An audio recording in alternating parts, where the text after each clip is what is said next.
Hey, I'm Tyler Gray. This is me and Michael's podcast, Between the Lines, on history and all the crazy stuff in it. And today we are going to be talking about historiography, the study of history, what is it, and why the heck should I care about it? So, without further ado, I am Tyler Gray, and I am a graduate of the University of Texas at Dallas with my bachelor's in history. I hope to attend graduate school in the fall of 2018 and go on to get my master's so eventually I can teach. So I guess that's my cue. Well, first I'll thank you, Tyler, for the introduction. And so I'm Michael Nakeng-chun. I'm also a graduate from UT Dallas. I graduated last month. I started off as a comp sci or computer engineering major, and then a comp sci major, then history, and then later I specialized in Chinese history. And I took courses. I took master's level courses, but I don't actually have my master's. So just like Tyler, I do want to go to graduate school. And before that, I'll need language training. So I'm actually headed to Taiwan in about a month and a half. And so I'm really excited for that. And just so you guys know, our sort of modus operandi for how we're going to be doing the podcast is we're going to have a joint podcast with both me and Michael. And then we'll have one that's more focused on Asian history, which is more of Michael's expertise. And then Western history episode, which is more my expertise. And the Asian and Western history podcasts will likely be just the one of us. And then we'll go back to doing the joint one, so on and so forth. Yeah, and just to clarify, it's going to be a joint, and then a Western, and then an Asian, and then joint, and then repeat. Oh, okay. Yeah, and so and like Tyler said, we have respective episodes where it's probably just going to be either one of us speaking alone. So just to let you guys get a heads up on that. So without further ado, I suppose we should start out with pretty much the basics. What is history? To me, at least, there are two meanings to history. One is the more well-known informal definition that is simply what's happened in the past. Mm-hmm. That's when you say history, that's what most people think. However, technically, the definition of history is limited to historical records. So anything written down, which is why there is such a thing as prehistoric. It's not before there was ever any events. It's simply before written and recorded history. Right. And so I guess is that my cue? Do you have anything to add or? Well, yeah. I think my definition of history is similar, and I tend to lean towards that second definition of history, the more technical definition. So for me, and this is also what my professors have taught me, history is an argument about the past using primary and often secondary sources. Tyler and I both had a professor by the name of Dr. Farmer, and a useful way for him to define history is to define it what it is not, in terms of what it is not. So I think a famous phrase that he told me is, history is not the past itself.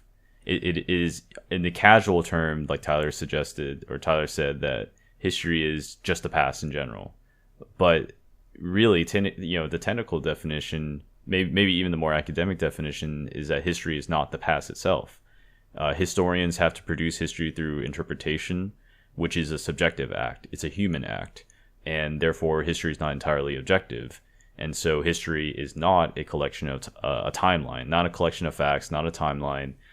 These can approach what history is, but it can't simply be only this. History cannot only be a timeline or a collection of facts. And so, to some degree, history is a truth-seeking discipline, just like the sciences. Just like physics, where physics has sort of this truth claim, like we are creating knowledge about the universe. The historical approach is usually not in respect to solving things through equations or solving some kind of mathematical equation, for example. I think the historical approach for us in the humanities, we literally in the name humanities, we focus on the human. Like what is human nature? What do humans do? What are their reactions or actions within their surrounding environments? It's okay to have the history of an inanimate object, but most historians aren't, for example, like a historian of the earth. I think a geologist, that's what a geologist would do, right? And so Yeah. do you have any commentary on that? No, I pretty much agree with what you said. Hmm. Like Michael said, history is produced by people. So the most important thing to remember about history is that we really don't know for certain a lot of stuff. Hmm. A lot of it is subject to bias, misremembered facts, loss of information. I mean, books have been burned, lost, entire works that are or were famous are completely lost and we have no idea what they said. Some people misremember events even if they were there, and sometimes people just make stuff up Exactly. because they don't like the people they're writing about. So what we have written down is our best guess. Now, this isn't to say that history can't be trusted. This is to say that it is a work in progress. And like all sciences, you start with the basic facts that you've got, and then you change what you know as you're presented with new evidence. Hmm. So, like, if we thought we knew something about how archaeological evidence saying contrary, then we simply update what we knew. Right, and I think that's a very important thing to point out, like in the beginning, that history is produced by humans. You know, history, like Tyler said, like historians can have biases. People have biases because the act of creating history, as I said, is a subjective act, and it's okay for history to not be perfect. Science isn't perfect. You know, we used to think about certain things about the world, like certain laws of the world, that maybe the ancient Greeks had this idea of science. It would not have been called science. It probably would have called, like, I think, natural philosophy, right? Yeah, I think so. But obviously over time science became more rigorous. You know, the scientific method became introduced. So history is similar in that there isn't like the one all be all history book that encompasses all histories and it is all knowing or something like that. And no human is ever all knowing, right?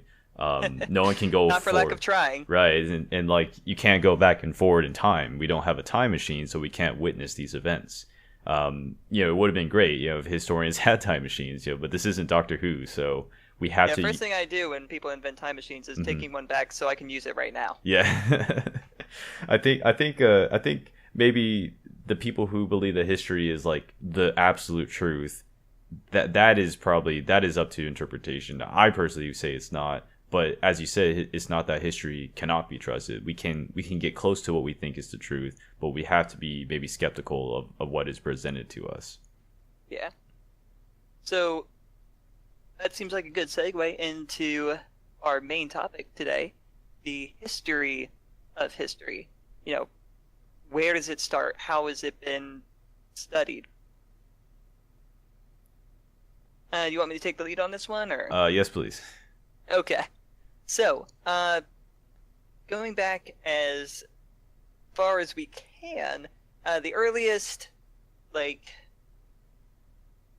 recorded history dates back to about 2500 BC with Egyptian lists of kings and some events. We're not really sure why certain events were included. There doesn't seem to be any rhyme or reason that we've been able to understand to it, but some events were listed and number of kings, as well as a Sumerian stela, or sort of an obelisk that had writing on it dating back about 2400 BC, which commemorated a victory in a boundary war with the Umma. Mm-hmm.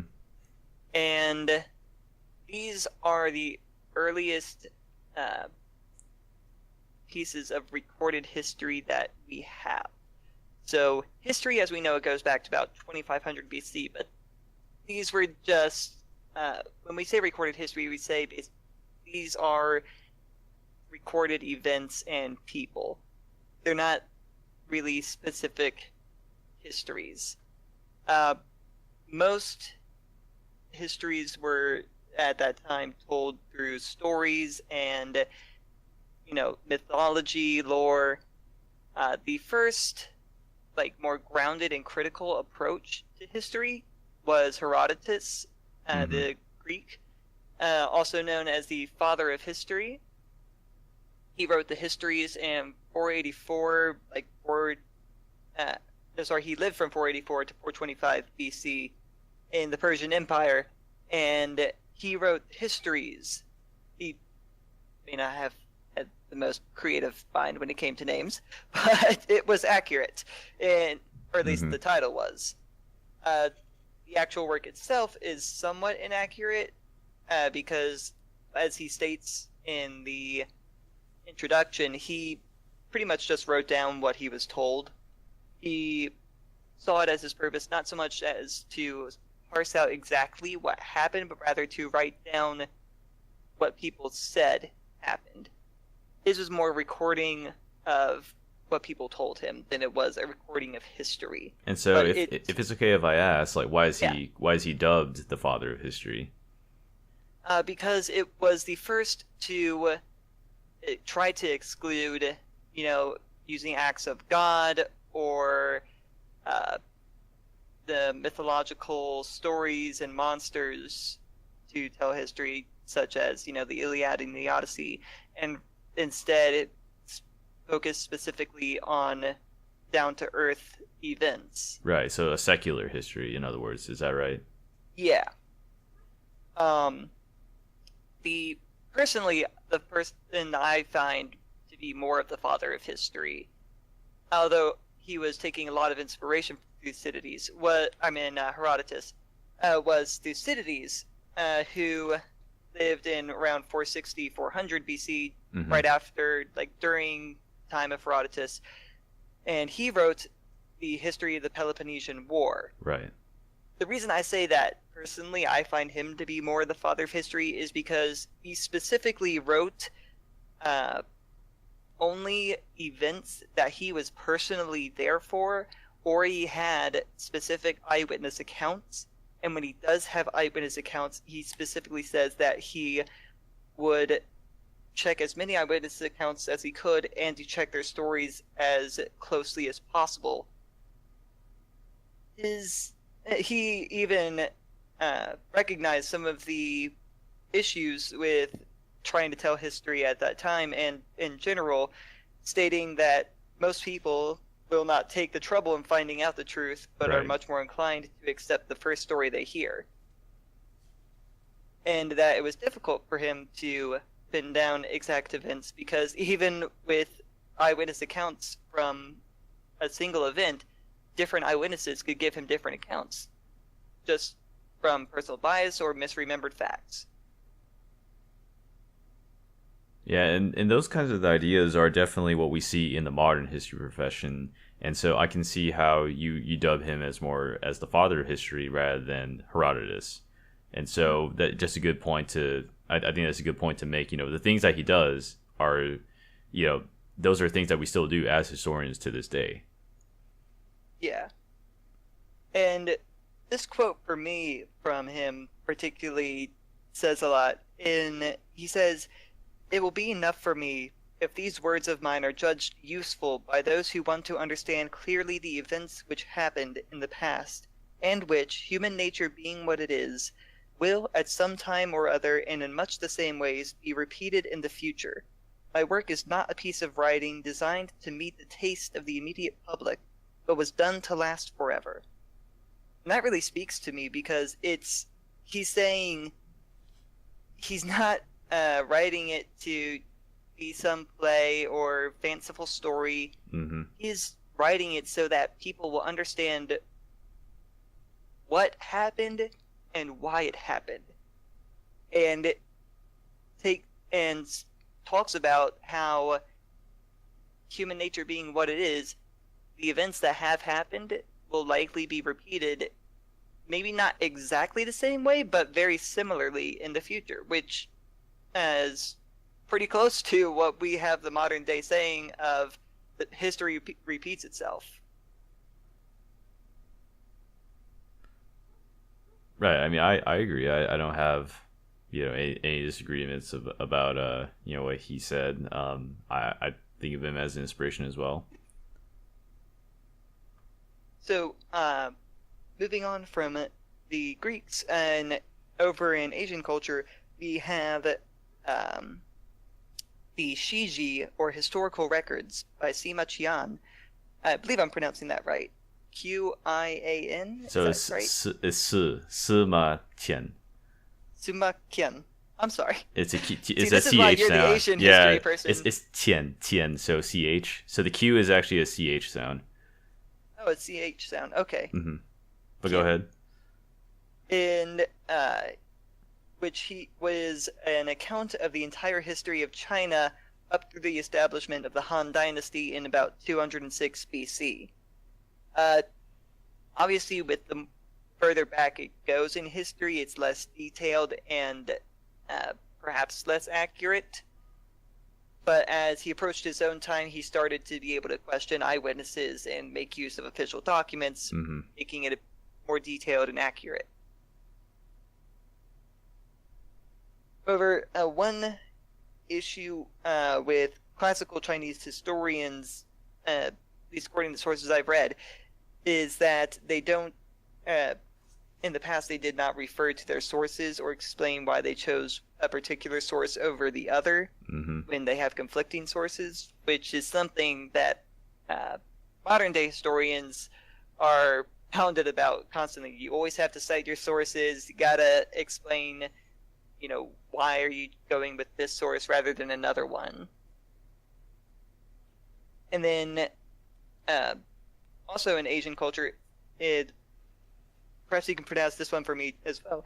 Liu, Liu, and Shiji, Zhiji. Zhi. Ji. Oh, it says Liao Zhiji. Juji? Yeah, Zhiji. Okay. Liu Juji wrote the Shiton, or Historical Perspectives, in 710 AD, Common Era.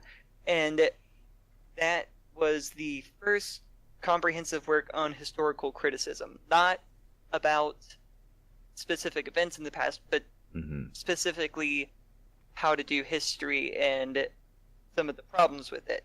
In it, he endorses the extensive knowledge of your sources, being skeptical of those sources, Right. and making sure you're free from deferring to established scholars. You don't need to just say exactly what the established scholars have already said. You need to actually look into it and say, is that correct, or are the established scholars wrong? Right, and I think that's important to note again when we talk about the production of history, historiography, the writing of history. It's okay to disagree with scholars. You just need to have an argument, and you have to have evidence.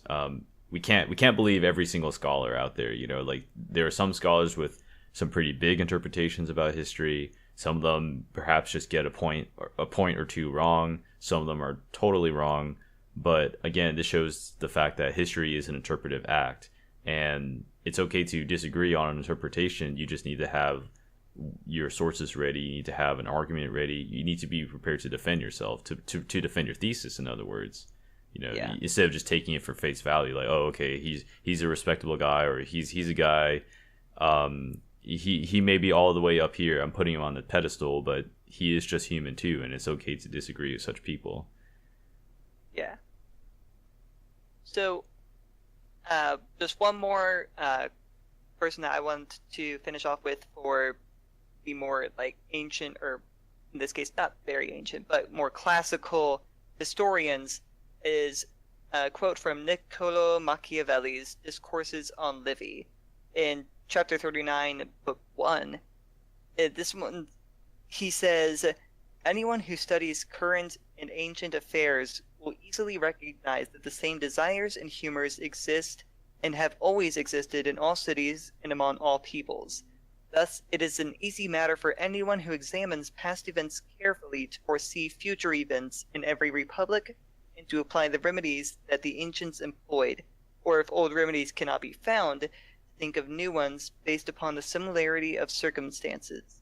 But since these considerations are ignored or misunderstood by those who read, or they are understood but are not recognized by those who govern, it always follows that the same conflicts arise in every era. At which point I imagine he dropped the ancient equivalent of a mic. Right. And the reason I wanted to share that is because it sums up my belief on why I'm doing history and the purpose of it. He stating that he's writing these discourses on Livy, who was a Roman historian, because he wants people to understand the past so that they can see what people did wrong and what led to the events of today, so that we better understand how to handle the events of today. In a modern context, like understanding how the problems in the Middle East and our conflicts with them arose, so that we can better understand how to handle those conflicts and without causing undue bloodshed and fighting. And the idea that the reason for him to explain this history is so that people can understand that. Mm-hmm. I think this is also a good point where this is a demonstration of historiography itself. When we're talking about these historians in the past, or the pseudo-historians, whatever you want to call them, everyone had an interpretation of history and what they believe is history. Obviously, for modern historians, we consider what modern historians write as history. At the time of, where we Herodotus or Thucydides, they had their own definition of history, and this is a good example of maybe where historians disagree.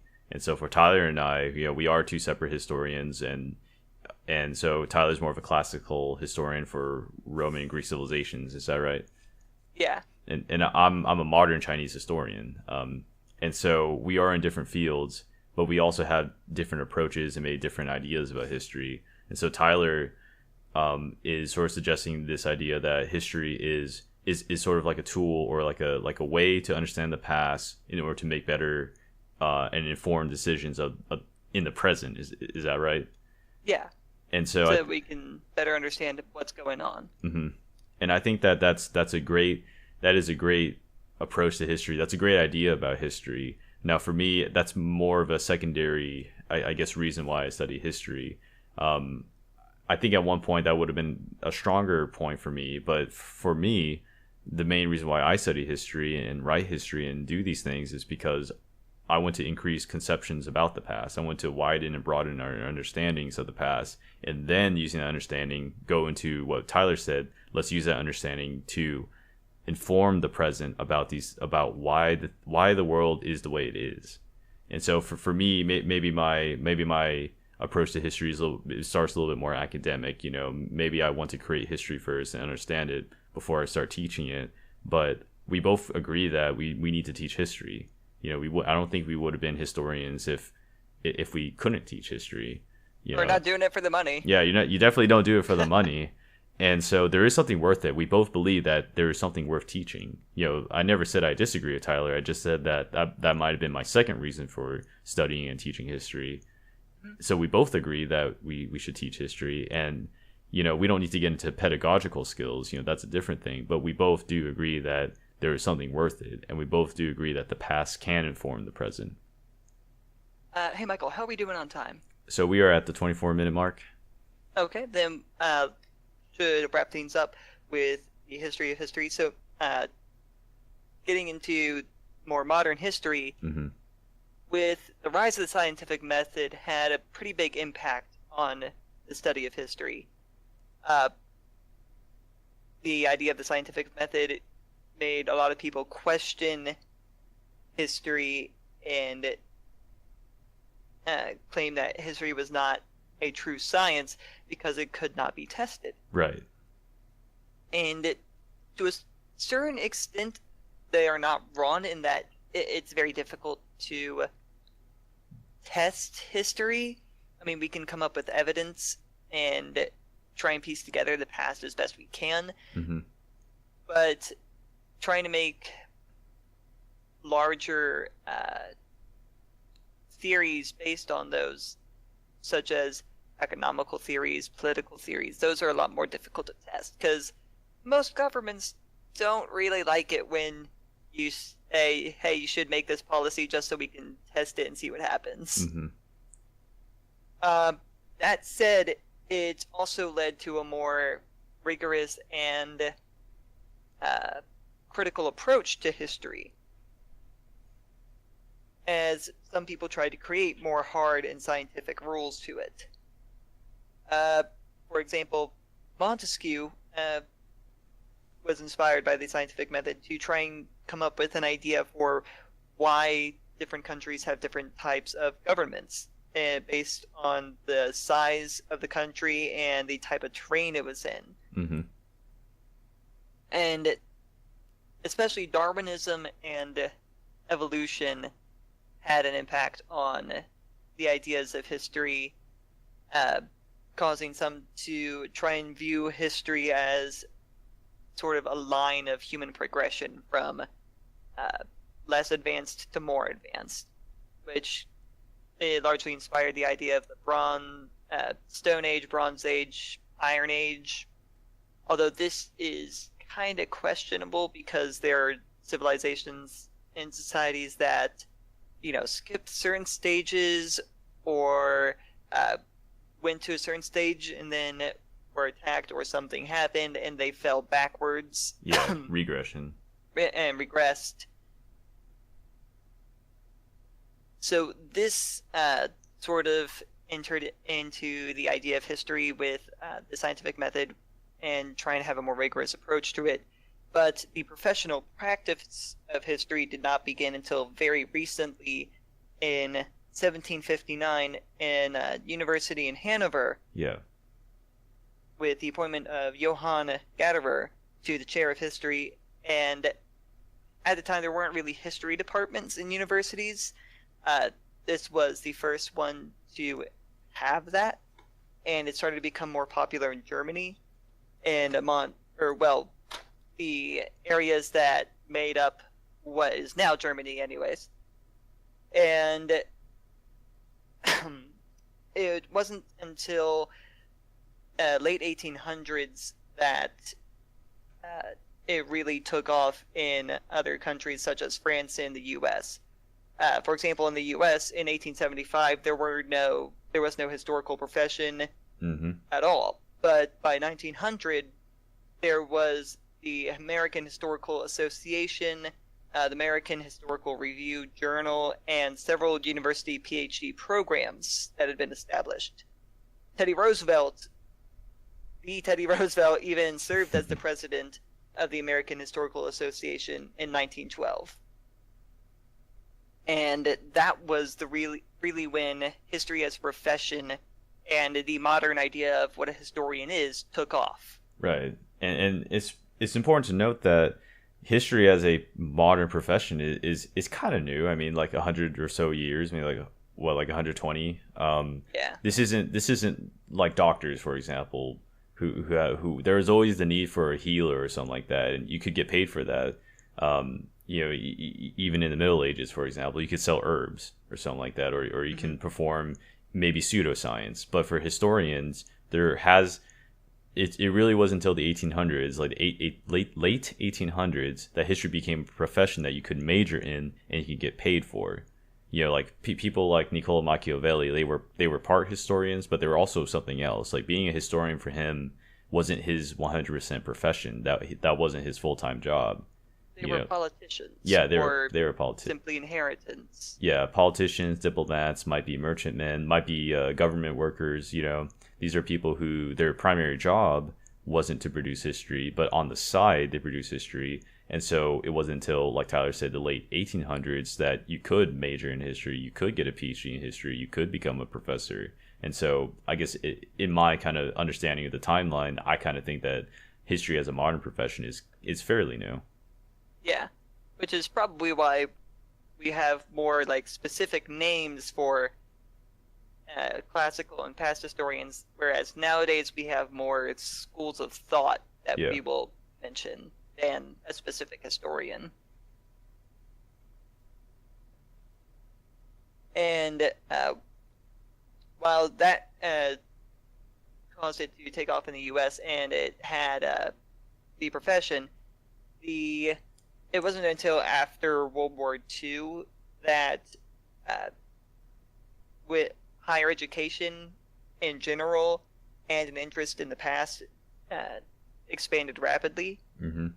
And that caused a huge increase in, well, business, for lack of a better term, and for publishing cheap paperback editions of historical writings, which opened it up more to the public as well as undergraduate students. So it wasn't our modern historical field, the way history works nowadays, really opened up after World War II. And the historical profession as a whole started around 1900. Yeah, it's important to note that, and this is happening in the United States, by the way. I mean, this post-World War II boom, so it kind of speaks for the amount of historians coming out of the United States. Mm-hmm. But you were saying? I was just saying that is pretty much the history of history up until now. A very summed up history of history, but nonetheless. So really the question, which we've already answered partially, is, what's the point? Why do it? And like Michael said, we all have our different reasons. Personally, for me, it is mostly about trying to understand the past so I can understand what the heck's going on right now and what to do about it. And also partially just because I enjoy a good story. And history is full of really weird and interesting stories. Mm-hmm. Whereas for Michael, it, like he said, it was more of a critical study of the past than it is about learning and informing the present day decisions, although that's still a reason. Yeah, and I'll maybe to clarify, yeah, I do think I do want to say my primary reason to study is to increase conceptual understandings about the past, like what it is and what it isn't, what can we find out, what are the limits of knowledge, and then my second reason for studying history is your reason. Again, like knowing the past, making informed decisions about the present using the past. So it's just for me, my number one reason is just different from yours, but also I want to say that. I just think I forgot, but I just wanted to point out like that was our difference. Yeah. So even then, it's not between us at least. It's not much of a difference in reasons. It's just more of a term of priorities. Mm-hmm. Yeah, and then I actually remember what I wanted to say. I think that I lost it again. Yeah, but Tyler's right. It was in terms of priorities, like just history for me. Even if I think you do need an application for history. I think both of us are pragmatic in our approach, in that we need there needs to be teaching of history, and we may have that in the United States, but not all teachers are created equal, and this also speaks to how is history taught in college versus how is history taught in high school and elementary and things like that. So just maybe that's kind of a small commentary about the state of history, so to speak. Like how is history being taught? Is it being taught the right way? And these are arguments that people have in terms of education, in terms of philosophy. So just always think that about in the back of your head. The history that you're taught, it may have a lens or a bias. As with any kind of history being written, no history is entirely objective, but it's important to note that what is the kind of history you're reading. What are the political leanings in that textbook that you're reading. And I know personally that I'm gonna talk about some myths and misconceptions in history in later podcasts.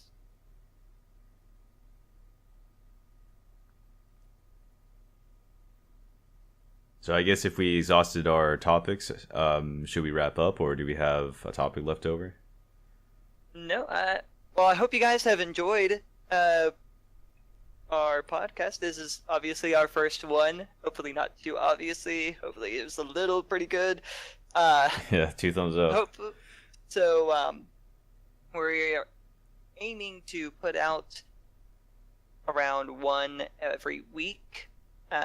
This is, like I said, this is our first one, so we're going to be working as best we can and sort of see, how the process works. So this is going to be a learning experience for us, and we hope that you guys enjoy every step as much as we do.